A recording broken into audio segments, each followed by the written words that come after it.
You make six figures a year, but you still feel broke. Many of us thought $100,000 was going to lead us to financial security. Many of us believed that when we started making $100,000, all of our financial stress would disappear. Until you started making $100,000 and you realized that money no longer goes as far as you thought it should. So let's break it down. In today's video, we're going to take a look at how do you manage a $100,000 budget. Let's begin.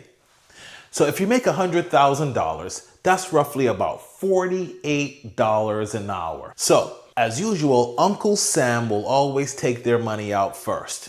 I don't know what state, what city, what judicial area you live in, but we'll take just the federal minimum out on this as far as taxes, because taxes will always come out of our gross income.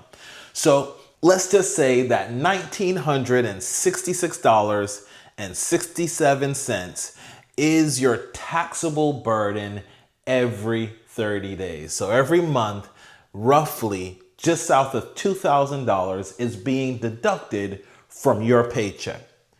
How do you manage the rest? So that leaves you with $6,366.66 as your net income for the month. We're going to apply, as usual, the 10-10-80 system that we teach here in the Minding Our Business Financial Academy. The first 10%, because we're people of faith, we're going to return that back to the Lord. We're going to assign that as giving. So $833.33 will be allocated to our giving account. The next 10% is our savings. We believe in paying yourself first here at the Minding Our Business Financial Academy. So another $833.33 is going into your opportunity fund.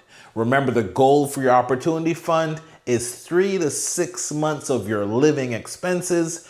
Once you've gotten to that 6 months, we believe in deploying that capital into an asset that's actually producing cash that you can rebuild your opportunity fund. And then once that's rebuilt to the 3 months, you can begin allocating that into investments and other things. That leaves us 80% to live on. That's the rule. We always want to be living on no more than 80% of our income. So what does that life look like? What does that household budget look like living on 80% of the $100,000? Well, I've done the math. Let's go through it. So 80% of that net income, once we've paid Uncle Sam, paid ourselves, and given some of it away, $4,700 is what we're living on. I know it sounded like a ton of money when we look at it from the $100,000 vantage point, but when you break that down into your monthly expendable income, $4,700 is what we're working with. So let's put this $4,700 to work. We're going to stick to some ideal parameters for this video, but of course, you would have to adjust these numbers based on your own life and your own commitments and expenses. So let's start this out. We're going to allocate 50% of our net expendable income. That equates to $2,350. And I know what you're thinking. Lionel, I want to own a house and I make $100,000. I should be able to afford a mortgage. Well, if you stick to the percentages and you want to actually create margin, live comfortably and not be on your means, $2,350 should account for your entire household, your mortgage, your rent, your food, your expenses. I know. Utilities, all of that seems like a lot. And for most of us, particularly if you live on the East or West Coast and not in the middle of America, this is really hard to do.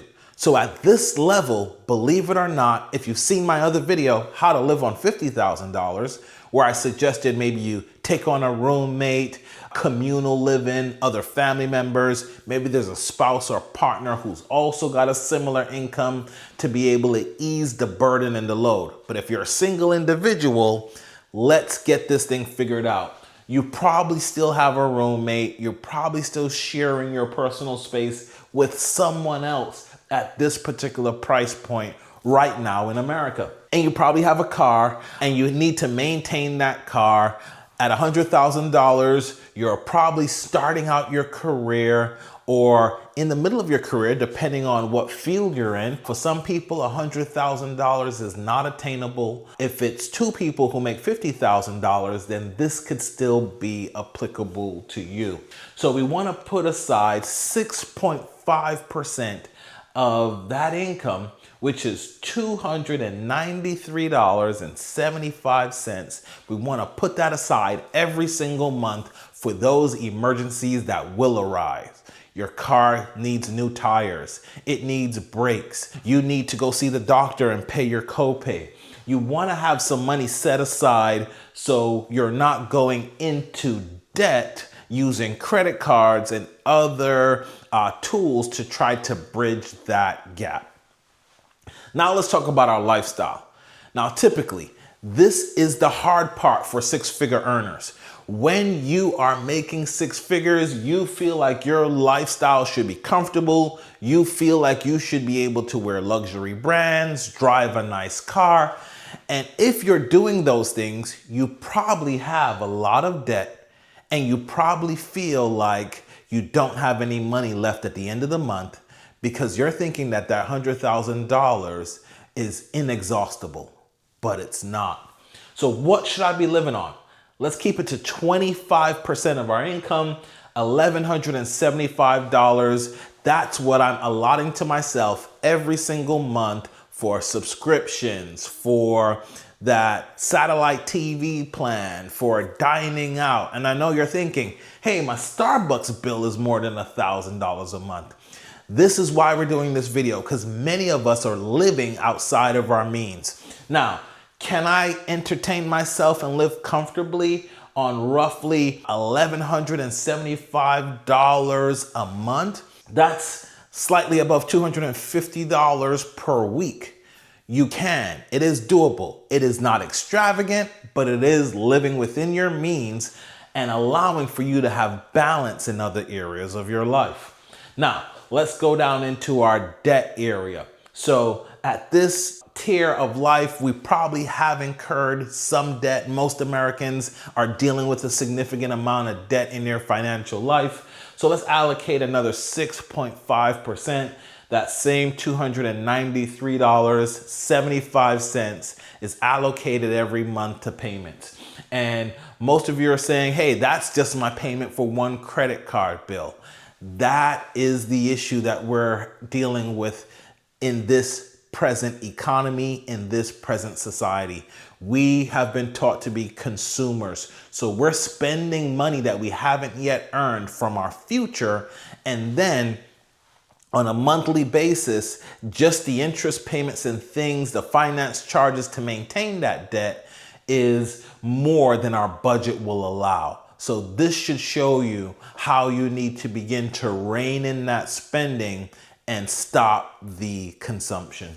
Now, let's go into the investing. We're going to allocate 12.5% into investing. Why? Because we still need to invest. We still need to acquire assets to be able to supplement this income, plan for our future, and be able to have more liquidity when we need it. So we're going to allocate $587.50 towards our investment account.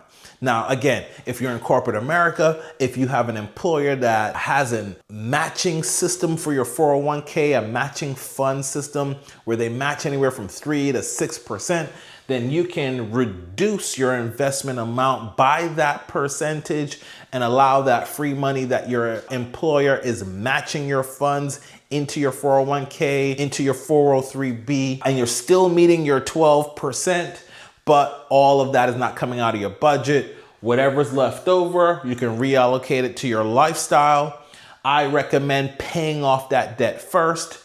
Or again, if you live in a city or a state that rent, utilities, and your cost of living is high, you might want to reallocate that back into your household operations. So this is just a glimpse of the type of systems that we help our students implement in the Minding Our Business Academy. So you probably said, that's why I've been feeling like I don't have any money, even though I make good money.